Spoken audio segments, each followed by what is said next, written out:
என்னாச்சுங்க? இப்ப என்ன நடக்க போகுதுன்னு மட்டும் பாரு. நான் கேட்டுட்டே தாங்க. 7 கோடி. 7 கோடியே 10 லட்சம். இப்படி தொடர்ந்து விடாம போட்டி போட்டு ஏலம் கேக்குறாங்க. இவன் இடையில யார்கிட்ட போய் போன் பேசிட்டு வரான் புரியலையே.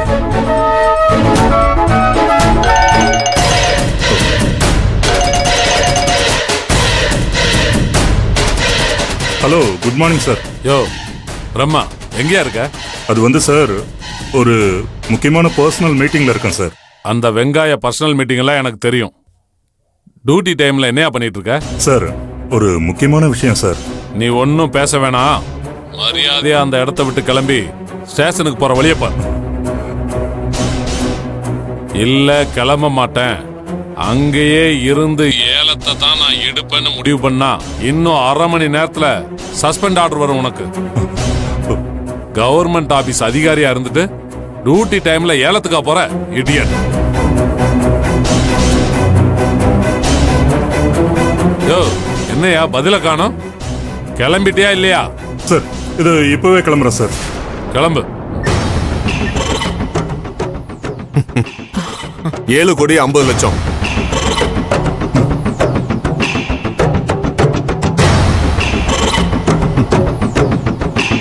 என்னப்பா திடீர்னு எந்திரிச்சு பண்ணா? 7 கோடி 50 லட்சம் ஒரு தரம், 7 கோடி 50 லட்சம் 2 தரம், 7 கோடி 50 லட்சம் 3 தரம்.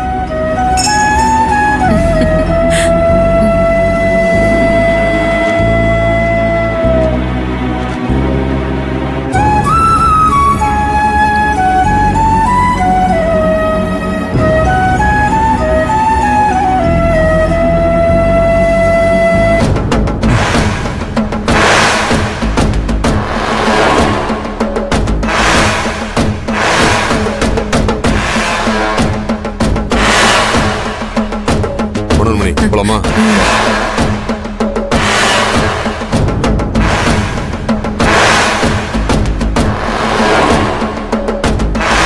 பிரம்மா, நான் இருக்கிற வரைக்கும் நீ நினைக்கிறத நடக்கவே விட மாட்டேன். ஒரு போன்ல ஏலத்தை விட்டு உன்னை அனுப்ப தெரிஞ்ச எனக்கு வேலையை விட்டு அனுப்புறது பெரிய விஷயம் இல்ல. அப்படி பண்ண வச்சிடாத, பார்த்து நடந்துக்க. ஏய், இனிமே நீ கத்தி எந்த பிரயோஜனம் இல்ல. இத பார், என் மாப்பிள்ள கிட்டயோ அவங்க குடும்பத்துக்கிட்டயோ மோதாம வேற வேலை இருந்தா போய் பாரு. டியூட்டி டைம்ல டியூட்டியை பாக்குற வேலையை பாரு. ஏங்க நீங்க வாங்க, சும்மா பேசிக்கிட்டு.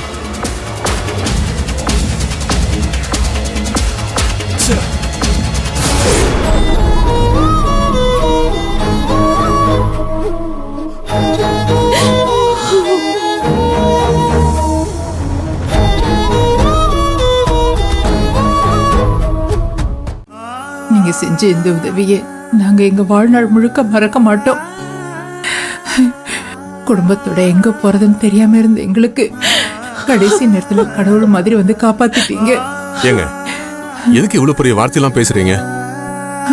இல்ல சம்பந்தி, எங்க குடும்பத்து மேல எவ்வளவு மனஸ்தாபம் இருந்தாலும் அதையெல்லாம் மறந்துட்டு பிரம்மா கைக்கு போக இருந்த இந்த வீட்டை போக விடாம மீட்டு எங்களுக்கு கொடுத்துட்டீங்க. நீங்க தான் இப்ப எங்களுக்கு சாமி.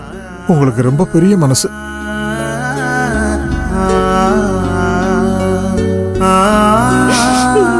போச்சு, சும்மாவே இந்த வீட்டுல நம்மள யாரும் மதிக்க மாட்டாங்க. இவன் பத்திரத்தை வேற கொண்டு வந்து கொடுத்துட்டானா, இனிமே இந்த வீட்டுல நண்டு சிண்டுங்க கூட நம்மள மதிக்காதே. ஏமா, கைவிட்டு போன வீடு திரும்ப கிடைச்சிருச்சுன்னு சந்தோஷப்படு. எப்ப வந்து என்ன பேசிட்டு இருக்க? நீ ஒரு ரோஷம் கெட்டவன். இவன் போடுற பிச்சையில வாழறதுக்கு பேசாம பிளாட்பாரத்துக்கே போலாம். கோபம் இருக்கிற இடத்துல தான் குணம் இருக்குன்னு சொல்லுவாங்க. அதை நீங்க நிரூபிச்சிட்டீங்க மாமா.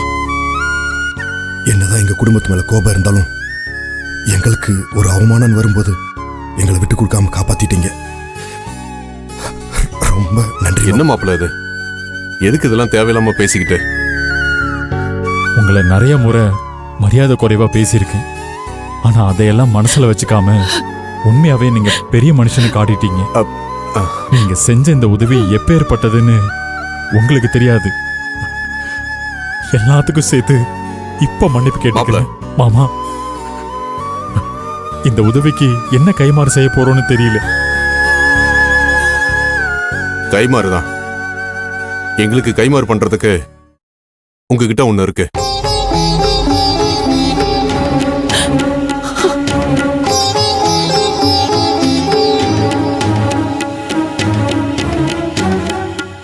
நாங்களே எல்லாத்தையும் இழந்துட்டு நிக்கிறோம்.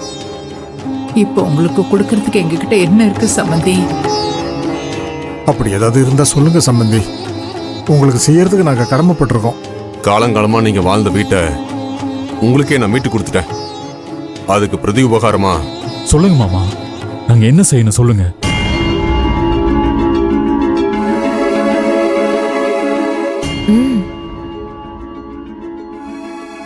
என் பொண்ணையும் என் மாப்பிளையும் எங்ககிட்ட கொடுத்துருங்க.